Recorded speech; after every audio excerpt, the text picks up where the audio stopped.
Welcome to our channel. Today we how to set up ACH transfer for insurance premium via Chase step by step clearly.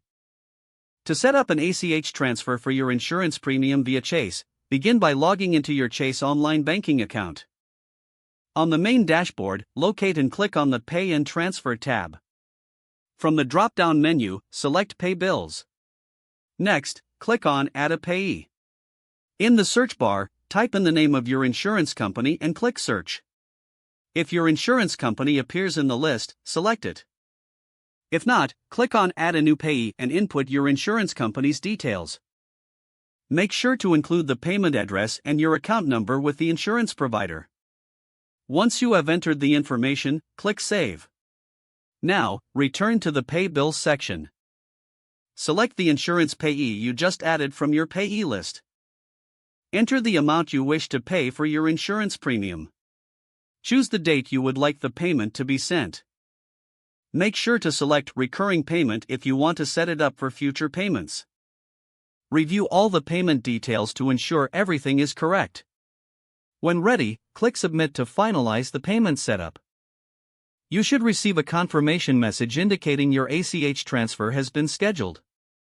Make a note of any confirmation number for your records. Check back periodically to ensure payments are processing correctly in the following months. Your ACH transfer for the insurance premium is now set up and will occur automatically on the designated schedule. If the page does not load, refresh the browser or try again in a private or incognito window. Make sure you are using the correct email address, then retype it carefully to avoid small typos. If your password is not accepted, use the reset option and create a new strong password you can remember. Check your spam folder for verification or security emails, then complete any requested confirmation steps.